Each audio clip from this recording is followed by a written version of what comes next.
Estás escuchando Onda Cero Madrid Norte.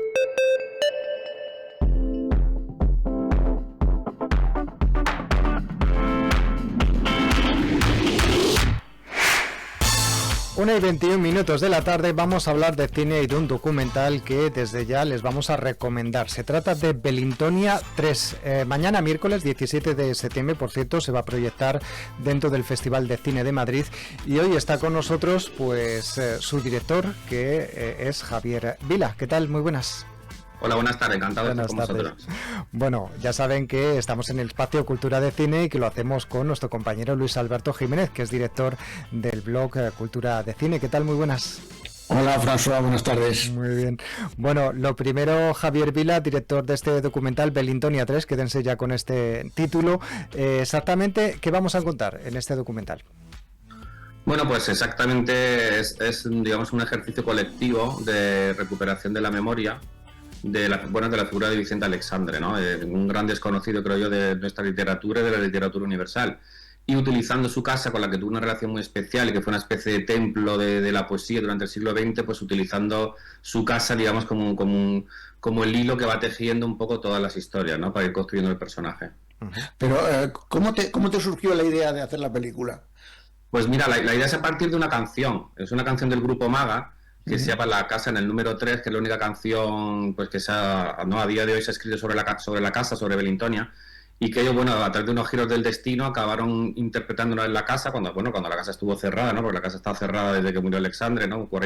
Casi 40 años, y acabaron tocándola allí, y bueno, y a partir de la gente del grupo y todo esto me llegó a mí la historia, fuimos a conocer la casa, conocimos la historia, y claro, yo, pues para mí, hombre, me pareció impresionante primero que una figura como Aleixandre, que fuera tan desconocida. De hecho no había ningún documental sobre él, ¿no? Del 27 se han hecho de casi todo, y él no. Y luego pues me pareció también la historia de la casa me pareció tan apabullante, de la importancia que tuvo durante todo el siglo XX, que primero que estuviera en ese estado, ¿no? Tan lamentable. Luego también, bueno, aunque por otro lado, desde el punto de vista cinematográfico, me parecía muy interesante, porque claro, estaban todas las huellas, muchas de las huellas de la casa está vacía, pero bueno, por ejemplo, él escribía en la cama, pues las huellas donde estaba la cama, todo eso, ¿no? Entonces, desde el punto de vista cinematográfico, tener esos elementos con lo que fueran el punto de arranque, ¿no? Sobre los que traer la historia de vuelta, ¿no? Ha costado mucho llevarla a cabo, tuviste mucho que ir de despacho en despacho, solicitar subvenciones, ¿te ha costado mucho? Bueno, cualquier proyecto documental que se dedica a esto sabe perfectamente que no es nada fácil. De hecho, algunos se quedan, o muchos se quedan en el cajón porque nunca se pueden llegar a poner en pie. Entonces, bueno, pues nosotros, mira, la primera vez que fuimos a conocer la casa, esto que te he contado, fue en el año 2019. Es verdad que fue cuando nos decidimos, ¿no?, involucrarnos en el proyecto y ponernos mano a la obra. Pero claro, luego cogió la pandemia. La media normal de un proyecto son 2-3 años, ¿no?, para tener un poco toda la financiación. Nos cogió la pandemia en medio. Total, entre una cosa y otras, el rodaje lo hicimos en el 2024. No fue nada fácil, pues porque al principio cuando fuimos a ver la casa estaba cerrada, pero se tenía acceso. Estaba la Asociación de Amigos de Vicente Aleixandre, tenían acceso y de hecho pues hacían como cualquiera que tenía un interés en conocer la casa, pues se organizaba una visita y contaban la historia y todo eso, con esta virtud, con esta onda que tenían ellos de intentar pues salvaguardar un poco esta memoria y que el foco no parara tal, ¿no? De estar presente en la casa. Entonces nosotros fuimos. Y bueno, y entonces luego desde ese momento hasta que llegamos al rodaje ya la cosa se ha complicado muchísimo más, porque eso es una cosa que está viva, ¿no? Es un proceso que está vivo. Entonces ya en ese momento no se podía rodar en la casa, tenía un acceso muy difícil, había unas subastas entre las partes de la familia, estaban enfrentadas, en fin, había todo un lío que nosotros fue complicado, pero bueno, entre subasta y subasta conseguimos meter el rodaje, tuvimos que cambiar las fechas. Y bueno, y por fin ya llegó un día que teníamos la llave y citando una cita de Miguel Hernández, de Lorca, que le hizo Aleixandre en uno de sus libros, por fin en Belintonia. O sea, conseguimos ya en casa y en fin, y luego el rodaje tampoco fue fácil, en fin. Es que es una historia muy larga, pasaron muchas cosas, sí. Por supuesto, y la frase mítica que desde luego aparece en el documental. Háblanos de quienes intervienen en Belintonia hablando de Vicente Aleixandre. Pues mira, tuvimos la suerte, por un lado, es una historia coral, ¿no? Porque la historia era pues intentar que, bueno, aparte de contar todo lo que pasó en la casa, muchas de las cosas que pasaron, bueno, que el espectador también tuviera esa sensación de que ahí pasaron muchas cosas, de ahí buscar esa coralidad. Y entonces, por un lado, pues tuvimos la suerte de poder contar con grandes de la poesía de nuestro país, de los novísimos, pues bueno, está Antonio Colina, Jaime Sile, Barnatán, Guillermo Carnero, Dionisio Caño, bueno, entre otros que claro, que ellos fueron la memoria, digamos, los que conocieron a Alexandre y a la casa cuando estaba vivo, ¿no?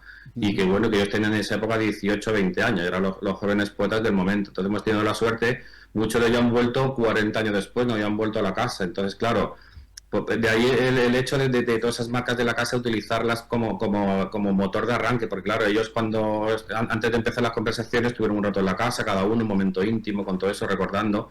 Y traen toda esa memoria. Y luego, por otro lado, claro, todos los que no están, que desde el 27, la generación de posguerra, el 50, en fin, que por ahí pasaron todas las generaciones. Entonces, para ello, y ahí, bueno, hay muchos textos, poemas, mucha referencia a Belintonia, y para ello, pues bueno, tuvimos la suerte de poder contar con unos actores y actrices, Manolo Solo, Antonio de la Torre, Mona Martínez, Ana Fernández, que participaron encantados. De hecho, tienen la agenda súper apretada todos, hicieron un esfuerzo por estar presente en la película. Y luego también un poco siguiendo este espíritu de Alexandre, que él también tiene una conexión con los jóvenes y él veía siempre en la juventud una fuente, bueno, pues de estar conectado con la nueva poesía, de sus vivencias, todo eso, pues también hacer un guiño a todo esto y también tener una representación pues de jóvenes poetas de las nuevas generaciones del momento, ¿no? Haciendo también una especie de performance en el jardín, siguiendo también un poco ese espíritu de Alexandre, pues de todas esas reuniones que había en su casa, en el jardín, etcétera. Perfecto. ¿Qué vamos a encontrar en la película sobre el Premio Nobel de Literatura Vicente Alexandre que sea algo nuevo, que no se sepa o alguna curiosidad que vayamos a descubrir? Bueno, pues para mí sobre todo realmente es muy desconocido, incluso a nivel ya ahora ni básico, que es el nivel biográfico, es muy desconocido. Yo me incluyo entre ellos que sabía muy poco de él, y casi todo el mundo con el que he hablado le pasa un poco igual. Pero sí que es verdad que yo creo, a diferencia igual de otros documentales biográficos, aquí hemos tenido la suerte pues él tuvo una vida muy muy sedentaria, tuvo una enfermedad de joven, que es lo que hizo que tuviera un modo de vida, su modo de vida normal era estar en casa, de puertas para adentro. Entonces, bueno, como no había WhatsApp en la época ni grupos de WhatsApp, el grupo de WhatsApp de la época eran las cartas. Entonces, hay una cantidad increíble de cartas, bueno, hay muchísimas todavía descatalogadas que no se conocen, y entonces él fue muy fructífero en todo eso, y luego pues tenía un modo de escribir cartas que era muy confesional, entonces había mucho su sentimiento.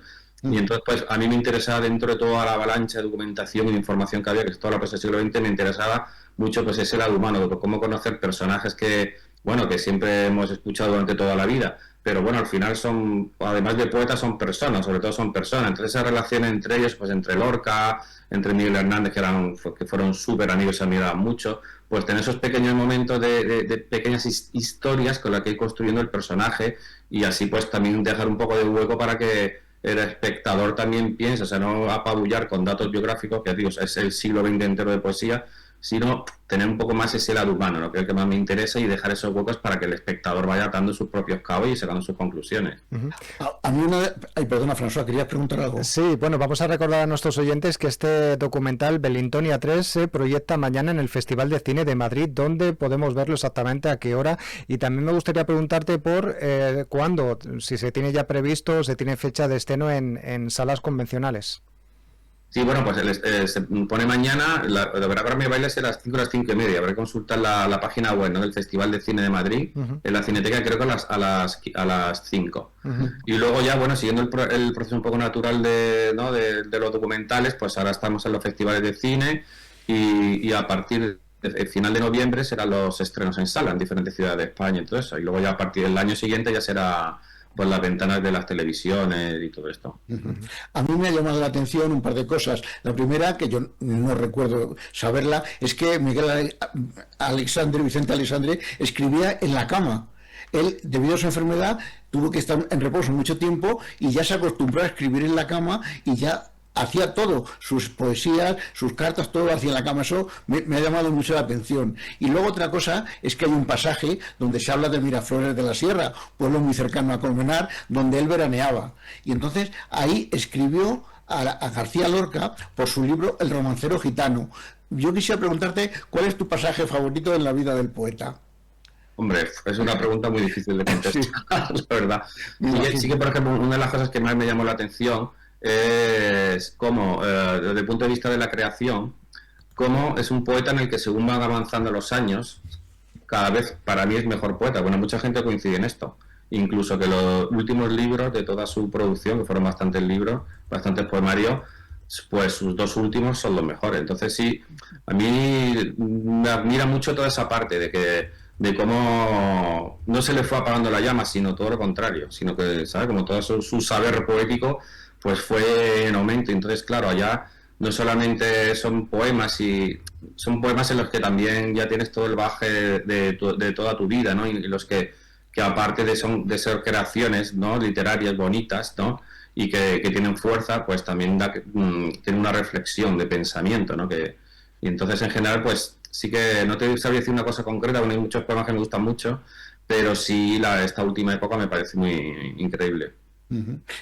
También yo quiero decir que cuando salimos de ver la película, a mí desde luego me ha pasado, tienes ganas de volver a leer los poemas de Vicente Aleixandre, o si no los conoces, leerlos por primera vez. Eso creo que dice mucho de cómo has enfocado la película y cómo has envuelto al espectador en esa Belintonia, que era el lugar de reunión, como tú has dicho. Yo creo que, no sé si te lo ha dicho alguien, pero cuando se ve la película te apetece leer otra vez a Aleixandre.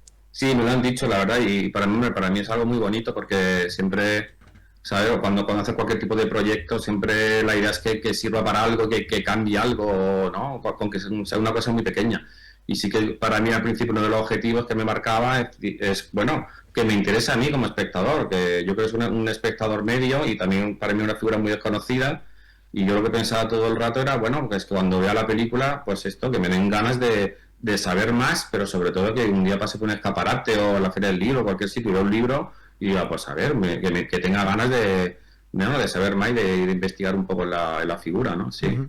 Por supuesto. Bueno, pues enhorabuena por este documental Belintonia 3, vayan apuntándolo, sobre todo también recuerden que mañana se proyecta en el Festival de Cine de Madrid, en la Cineteca, en la Sala Borau, a las 5:30 de la tarde, según hemos podido ver en la programación, con lo cual tienen esta oportunidad de verlo, disfrutarlo, descubrir a Vicente Aleixandre, que por cierto tiene cierta conexión con la zona norte de Madrid, puesto que pasó muchos veranos en Miraflores de la Sierra, y sobre todo con esta obra de Javier Vila, director de este documental. Muchas gracias por atendernos y os deseamos lo mejor para esta documental. Muchas gracias a vosotros por la atención. Gracias. Y a Luis Alberto Jiménez también muchas gracias por habernos traído este invitado tan interesante y sobre todo conocer su obra. Hasta la próxima. Hasta el próximo día. Hasta luego.